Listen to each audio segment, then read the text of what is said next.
Good morning students. S V academy Rawla की online classes में आपका हार्दिक स्वागत है। Class 10 subject English lesson second on violence. पिछले वीडियो तक अपने इस लेसन को रीड किया था।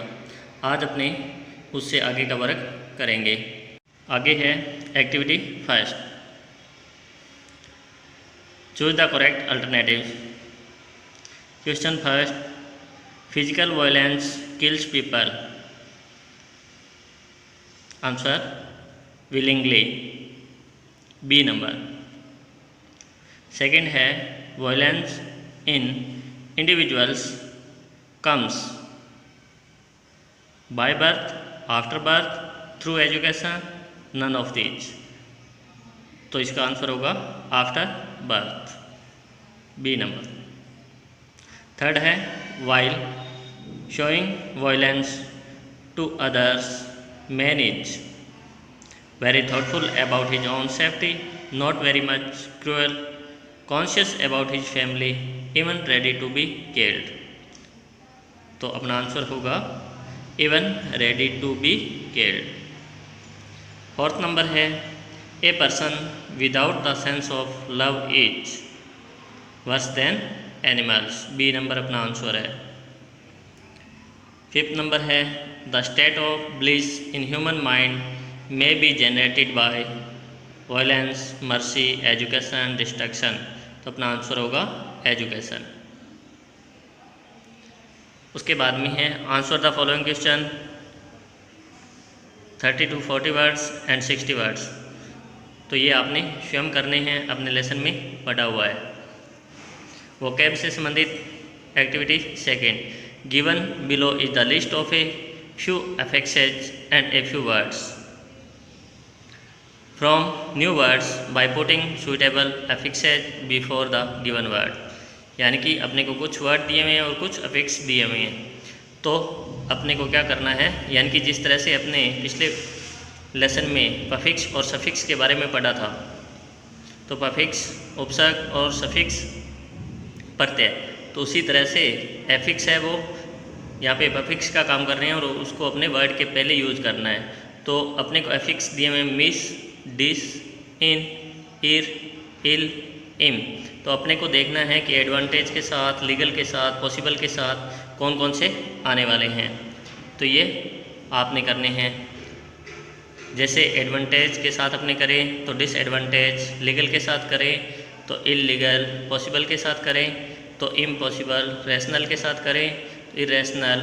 इसी तरह से ये आपने स्वयं करने हैं।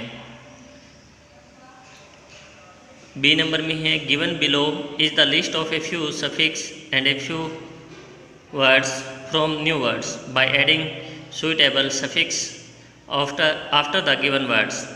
तो ये सफिक्स दिए हुए हैं जिनको आपने वर्ड के अंत में जोड़ना है, यानी कि ये हिंदी में प्रत्यय कहलाते हैं। उसी तरह से suffix ness, T Y, I T Y, A T I one, Y, ment और फुल। तो वर्ड्स अपने को दिए हुए हैं develop, cruel, health, consider, brutal, dust, happy, care, bliss, conscious, constant. तो अपने को देखना है, जैसे डेवलप है तो डेवलप के साथ कौन सा सफिक्स यूज होगा, मेंट। इसी तरह से इन सभी के साथ आपने एप्रोप्रिएट सफिक्स ऐड करने हैं। सी नंबर पार्ट है complete the following table by forming words. अपने को वर्ड्स फॉर्म करने हैं, एडजेक्टिव, नाउन, वर्ब और एडवर्ब। यानी कि अगर अपने को कोई एडजेक्टिव दिया है तो अपने उससे नाउन कैसे बना सकते हैं, उसी एडजेक्टिव को अपने वर्ब में कैसे चेंज कर सकते हैं और एडवर्ब में कैसे कर सकते हैं, तो वही इस चार्ट में दिया हुआ है। जैसे कि अपने को फर्स्ट नंबर में एडजेक्टिव दिया है वायलेंट, तो इसका नाउन जो बनाएंगे वो क्या बनेगा, वायलेंस, और वर्ब बनाएं तो वायलेट, और एडवर्ब बनाएं तो वायलेंटली। इसी तरह से सेकंड नंबर में कॉन्शियस एडजेक्टिव है, नाउन बनाएंगे तो कॉन्शियसनेस, वर्ब बनाएंगे तो कॉन्शियटाइज, और एडवर्ब बनाएंगे तो कॉन्शियसली। थर्ड नंबर में अपने को सिर्फ वर्ब दी हुई है क्रिटिसाइज, तो इससे नाउन कैसे बनाएंगे, एडजेक्टिव कैसे बनाएंगे। तो क्रिटिसाइज से जैसे अपने नाउन बनाएंगे तो क्रिटिसिज्म, एडजेक्टिव बनाएंगे तो क्रिटिकल, और एडवर्ब बनाएंगे तो क्रिटिकली। फोर्थ नंबर में अपने को एडजेक्टिव दिया हुआ है इनॉर्मस, तो नाउन बनाएंगे तो इनॉर्मिटी, इससे वर्ब नहीं बनेगी, एडवर्ब बनेगी इनॉर्मसली। फिफ्थ नंबर है सैन, एडजेक्टिव है, उससे नाउन बनाएंगे तो सैनिटी, और वर्ब है वो नहीं बन पाएगी और एडवर्ब बनेगी सैनली। नेक्स्ट है रेशनल, तो नाउन बनाएंगे तो रैशनैलिटी, वर्ब बनाएंगे तो रैशनलाइज, और एडवर्ब बनाएंगे तो रैशनली। उसी तरह से ब्रूचुअल, एडजेक्टिव है, नाउन बनाएंगे तो ब्रूचुअलिटी, वर्ब बनाएंगे तो ब्रूचुअलाइज, और एडवर्ब बनाएंगे तो ब्रूचुअली। उसी तरह से नाउन दिया हुआ है जनरसिटी, तो उसका एडजेक्टिव बनाएंगे तो जनरस, वर्ब नहीं बनेगी और एडवर्ब भी नहीं। उसी तरह से नेक्स्ट दिया हुआ है कंसिडरेशन, तो इसका एडजेक्टिव बनाएंगे तो कंसिडरेट, और वर्ब बनाएंगे तो कंसिडर, और एडवर्ब बनाएंगे तो कंसिडरली। उसी तरह से नाउन दिया हुआ है अपने को, दिया हुआ नहीं है, नाउन अपने को बनाना है, एडवर्ब दिए हुए हैप्पीली, तो इसकी वर्ब नहीं बनेगी, इसका नाउन है वो हैप्पीनेस बनेगा और एडजेक्टिव है वो हैप्पी बनेगा। तो आपने यहाँ पे देखा होगा नाउन बनाने के लिए अपने सफिक्स का यूज़ कर रहे हैं, कहीं पे नेस का यूज़ कर रहे हैं, कहीं पे टी का यूज़ कर रहे हैं, उसी तरह से कहीं पर ATI1 का यूज़ कर रहे हैं और अपने उससे नाउन बना रहे हैं। उसी तरह से एडवर्ब बनाने के लिए अपने LY ऐड किए जा रहे हैं। तो सबसे पहले अपने को ये पता होना चाहिए एडजेक्टिव, नाउन, वर्ब, एडवर्ब, इन सभी के बारे में अलग से अपने को पता होना चाहिए। एडजेक्टिव का मतलब विशेषण, नाउन संज्ञा, वर्ब क्रिया, एडवर्ब क्रिया विशेषण। तो अब अपने को ये भी पता होना चाहिए कि एडजेक्टिव विशेषण तो होता है, विशेषण को डिफाइन कैसे करते हैं, नाउन को डिफाइन कैसे करते हैं, वर्ब को कैसे करते हैं, एडवर्ब को कैसे करते हैं। तो ये चीज़ें आप पहले से जानते हो। नेक्स्ट है fill in the blanks with synonyms of words given in the bracket. अपने को ब्रैकेट में कुछ वर्ड दिए हुए हैं, उनके सिनोनिम्स भरने हैं। The world is full of violence, तो वेरी लार्ज के लिए अपने लेसन में क्या पढ़ा था, इनॉर्मस, क्या पढ़ा था, इनॉर्मस। सेकेंड नंबर है unfortunately people are motivated by opposition and hatred, तो इसका सिनोनिम्स क्या हो जाएगा, एंटागोनिज्म,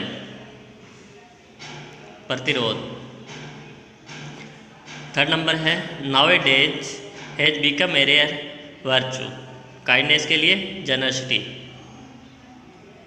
GENEROSITY। फोर्थ नंबर है the state of space can only be felt when violence is out of mind, perfect happiness, उसके लिए अपने वर्ड पढ़ा था bliss. Violence and anger are space in man natural, तो इसका सिनोनिम्स हो जाएगा इनहेरेंट। अब आप सोच रहे होंगे कि ऐसे तो हमारे पेपर में आते ही नहीं है, एग्ज़ाम में हमें देखने को नहीं मिलते हैं, लेकिन अपने जो भी पैसेज करते हैं, चाहे वो सीन पैसेज हो या अनसीन हो, उनमें से इस तरह से अपने को वर्ड दिए होते हैं, उसका या तो सिनोनिम्स या ऑपोजिट या फिर सिमिलर वर्ड्स इस तरह से पूछे जाते हैं, तो अपने को इनका ध्यान रखना ज़रूरी है। आगे है fill in the blanks with antonyms of words given in the bracket. In the mind only negative thoughts enter, sane, sane का अपोजिट अपने अफिक्स का यूज़ करते हुए पहले क्या लगाएंगे, इन सेन हो जाएगा, INSANE, इनसेन।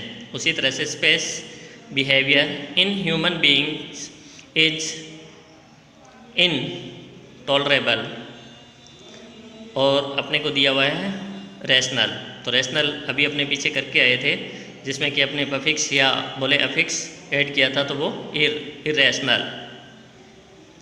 थर्ड नंबर है a peaceful mind can observe the space of nature. Ugliness का एंटोनिम्स क्या हो जाएगा? ब्यूटी। फोर्थ नंबर है a positive attitude is always criticised. तो क्रिटिसाइज्ड का एंटोनिम्स क्या हो जाएगा? Appreciated. APPRECIATED appreciated. Fifth number है a true space of past and present is desirable. Ignorance. Ignorance का क्या हो जाएगा? Antonyms knowledge. उसके बाद में अपने हैं activity third grammar simple past tense. तो पिछले लेसन के आखिर में अपने प्रेजेंट टेंस के बारे में पढ़ा था और इस लेसन के आखिर में अपने को एक्सरसाइज दी हुई है पास्ट से रिलेटेड। पास्ट जिसमें पास्ट इंडेफिनेट या सिंपल, पास्ट कंटिन्यूस या प्रोग्रेसिव, पास्ट परफेक्ट और पास्ट परफेक्ट कंटिन्यूस या फिर पास्ट सिंपल, ये सारे अपने इसमें देखेंगे। तो सबसे पहले लिखा हुआ है simple past tense, study the following sentences. तो पहला सेंटेंस दिया है he wrote a letter, he did not write a letter, did he write a letter, did he not write a letter और didn't he write a letter. अब इससे अपने क्या समझते हैं? पहला देखिए, पहले सेंटेंस में पास्ट वर्ब की पास्ट फॉर्म का यूज हुआ है, राइट की पास्ट फॉर्म रोट का यूज हुआ है। सेकंड में did helping verb plus present form का यूज हुआ है, राइट का राइटिंग। तो इससे अपने समझे कि अगर अफर्मेटिव सेंटेंस है तो पास्ट फॉर्म का यूज किया जाता है, वहाँ पे हेल्पिंग वर्ब का यूज नहीं होता है। पास्ट फॉर्म का मतलब मैनो की सेकंड फॉर्म का यूज किया जाता है। और नेगेटिव के लिए डिड प्लस नॉट और प्रेजेंट फॉर्म का ही यूज किया जाता है, यानी कि मैनो की फर्स्ट फॉर्म का यूज किया जाता है। Did he write a letter, इससे अपने समझे कि इंटेरोगेटिव होने पर भी अपने डिड प्लस मैनो की फर्स्ट फॉर्म का ही यूज करते हैं, चाहे वो WH वर्ड से हो चाहे वो हेल्पिंग वर्ब से स्टार्ट हो। तो पास्ट सिंपल के लिए नेगेटिव और इंटेरोगेटिव के लिए अपनी हेल्पिंग वर्ब रहती है डिड प्लस मैनो की फर्स्ट फॉर्म, और अफर्मेटिव के लिए पास्ट फॉर्म या मैनो की सेकंड फॉर्म का यूज किया जाता है। जैसे नीचे दिए हुए above example show an activity completed in the past, यानी कि ये सारे उदाहरण अपने को ये बता रहे हैं कि जो कोई भी क्रियाकलाप है, गतिविधियाँ हैं, वो पास्ट में ख़त्म हुई। These are said to be in the simple past form, और इसी को अपने क्या बोलते हैं? इनको सिंपल पास्ट फॉर्म बोलते हैं। अफर्मेटिव के लिए मैंने आपको बता दिया पास्ट फॉर्म का यूज किया जाता है या फिर मैनो की सेकंड फॉर्म का यूज किया जाता है। नेगेटिव के लिए did not plus present form यानी कि मैनो की फर्स्ट फॉर्म का यूज किया जाता है, और इंटेरोगेटिव के लिए भी डिड प्लस अपने मैनो की फर्स्ट फॉर्म का ही यूज करते हैं। अब वो सेंटेंस टाइप अगर हेल्पिंग वर्ब से है तो हेल्पिंग वर्ब सबसे पहले आती है, उसके बाद में सब्जेक्ट आता है, और अगर वो WH वर्ड से है तो सबसे पहले WH वर्ड और उसके बाद में हेल्पिंग वर्ब, उसके बाद में सब्जेक्ट आता है। ये अपने जब पास्ट टेंस कर रहे थे तो उस दौरान अपने इसके स्ट्रक्चर वगैरह सभी किए थे। अब इसके लिए कुछ एडवर्बियल्स होते हैं जिनको अपने कीवर्ड्स बोलते हैं। तो yesterday, last night, last week, last month, last year, just now, a few minutes ago, 3 months ago, या फिर एनी पास्ट टाइम, या फिर अपने वाइल और व्हेन से जुड़े हुए 2 सेंटेंस होते हैं, तो वहाँ भी अपने पास्ट सिंपल का यूज करते हैं। यहाँ पे अपने को एक्सरसाइज दी हुई है पास्ट सिंपल की। कोलंबस स्पेस अमेरिका, वर्ब अपने को दे दी डिस्कवर। अब आप बोले कि इसमें कोई कीवर्ड्स वगैरह नहीं है, तो ये तो एक अपने नॉर्मल सी बात अपने भी जानते हैं कि अमेरिका की खोज हुई थी, यानी कि पास्ट की बात हो रही है। और अगर नहीं भी दिया है तो इसका मतलब अपने को ऊपर हिंट में दिया हुआ है, put in the blanks the correct form of the verb given in the brackets. और ये अपने कौन से टेंस के एक्सरसाइज यहाँ पे दिए हुए हैं? पास्ट के। तो ये अब हमें एक्सरसाइज प्रैक्टिस करने के लिए मिले हुए हैं कि अपने को पास्ट सिंपल की प्रैक्टिस करनी है, यहाँ पे पास्ट कंटिन्यूस की करनी है, पास्ट परफेक्ट की करनी है। तो इसमें हो जाएगा डिस्कवर्ड। सेकेंड नंबर है he space favourably from 8 institutions, verb है हियर, तो इसकी पास्ट फॉर्म करेंगे तो हियर्ड। उसी तरह से है she space from Agra on last Monday, return verb दी हुई है तो पास्ट फॉर्म करेंगे तो ईडी लग जाएगा, रिटर्नड हो जाएगा। मैंने पूरी नहीं लिख के इसी के आगे ईडी लिखा हुआ है, ध्यान देना। फोर्थ में लिखा हुआ है when space you last space your father, WH word से स्टार्ट है और आखिर में क्वेश्चन मार्क है, मतलब इंटेरोगेटिव सेंटेंस। तो अभी अपने बात की थी WH वर्ड के बाद में हेल्पिंग वर्ब, उसके बाद में सब्जेक्ट और उसके बाद में मैन वर्ब का यूज होता है। तो यहाँ पे व्हेन के बाद में डिड पार्ट सिंपल की हेल्पिंग वर्ब यूज करेंगे और प्रेजेंट फॉर्म यानी कि मेनू की फर्स्ट फॉर्म सी का यूज करेंगे, when did you last see your father. इसी तरह से आगे ये 5th नंबर है, इसमें गेट की पास्ट फॉर्म गोट और कैच की पास्ट फॉर्म कॉट का यूज हुआ है। 7th में पास्ट फॉर्म रिलाइज्ड लिखा हुआ, उसके आगे डी ऐड किया हुआ है। 8th नंबर में रिंग की पास्ट फॉर्म रैंक का यूज हुआ है। 9th नंबर में हैव की पास्ट फॉर्म हैड का यूज हुआ है। जैसे कि अपने प्रेजेंट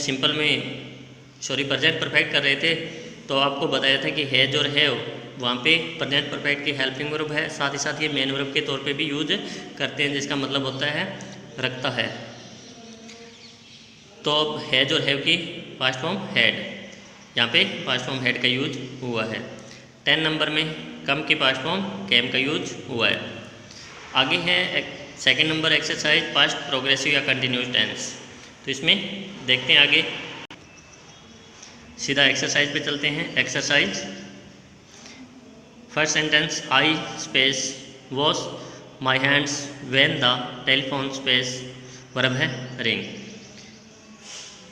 अब व्हेन और वाइल से जुड़े हुए होते हैं तो क्या होता है, व्हेन से जुड़े होते हैं तो एक सेंटेंस के अंदर अपने ऐसे कार्य के लिए जो हमें पता नहीं है कब शुरू हुआ था कब ख़त्म होगा, लेकिन उस समय कंटिन्यू था, तो उसके लिए अपने पास कंटिन्यूस का यूज करते हैं। और उसी दौरान कोई कार्य होता है, थोड़े से समय के लिए बीच में कुछ घटित होता है, तो वहाँ पे अपने पास सिंपल का यूज करते हैं। तो जैसे फर्स्ट सेंटेंस दिया हुआ है, I was washing my hand when the telephone wrong. Wrong past form है, जबकि यहाँ पे वाज प्लस मेनू की फर्स्ट फॉर्म का यूज हुआ है। तो इसी तरह से आगे के सेंटेंस में भी आपको मिलेंगे। 2nd नंबर में हैव वर हैविंग, और ये अपने बात की थी प्रेजेंट कंटिन्यूज में कि ING वर्ब किसी भी वर्ब के साथ ING ऐड करते हैं तो अपने को किन बातों का ध्यान रखना है। 3rd नंबर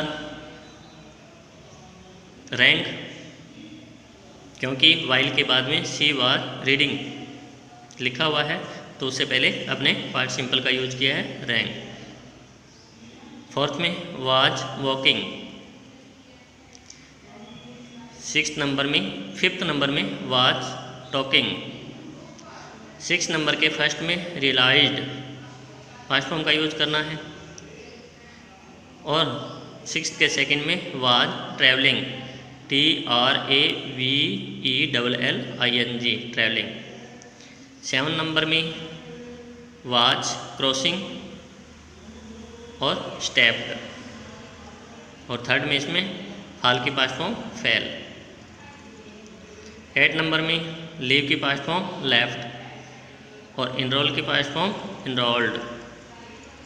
9 नंबर में फील की पास्ट फॉर्म फेल्ट और वाज हेडिंग। 10 नंबर में पास्ट फॉर्म फाइंड की found.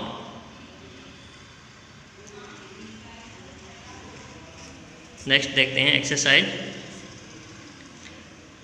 Put the verbs given in brackets in the correct form using past perfect head plus past participle form और part simple, यानी कि या तो अपने को पार्ट सिंपल या फिर पास्ट परफेक्ट का यूज करना है। ही सेड ही, बी की अपने बात की थी, बी यानी कि इजेमार, 2nd फॉर्म वाज और वर यानी कि पास्ट फॉर्म, और पास्ट पार्टिसिपल यानी कि 3rd फॉर्म जो होती है वो बीन होती है। तो बी की पास्ट फॉर्म अपने बनाई तो क्या बनेगी, वाज या वर, लेकिन यहाँ पे वाज आएगा। क्यों आएगा, क्योंकि यहाँ पे अपना सब्जेक्ट जो है ही सेड ही जो है वो 3rd पर्सन सिंगुलर है, और उसके लिए अपने किसका यूज करते हैं, वाज का, और नोट का नोट रहेगा। He said he was not present at the meeting. इसी तरह से 2nd नंबर है, John wanted to know why Mary had come home late. अब हैड प्लस पास्ट पार्टिसिपल है, कम की 3rd फॉर्म कम ही होती है, इसलिए मैंने इसमें अलग से नहीं लिखा है, लेकिन आप स्पेस में लिखेंगे हैड कम। थर्ड नंबर में है until he explain, past form the students had not understood, understand की पास्ट पार्टिसिपल होती है अंडरस्टूड। फोर्थ नंबर है he had gone blind before he space 9 year of age, B की past form was का use यहाँ पे हुआ है। फिफ्थ नंबर है the fire had burnt, burn की first participle burnt for 3 hours when the fireman arrived. Six number है his neighbours, will की past form would not speak to him until he had apologised, तो apologised first participle है और had पहले इसके use करना है। आगे देखिए द वर्कर्स, विल की past form would not call off the strike unless their demands accept, तो विल की पास्ट फॉर्म वुड का यूज हुआ है और वर एक्सेप्टेड। 8 नंबर देखिए he told me that he never, meet verb है you, तो मीट की पास्ट फॉर्म मेट। आज के लिए इतना ही, आगे नेक्स्ट वीडियो में लेसन 3 स्टार्ट करेंगे। Thanks for watching.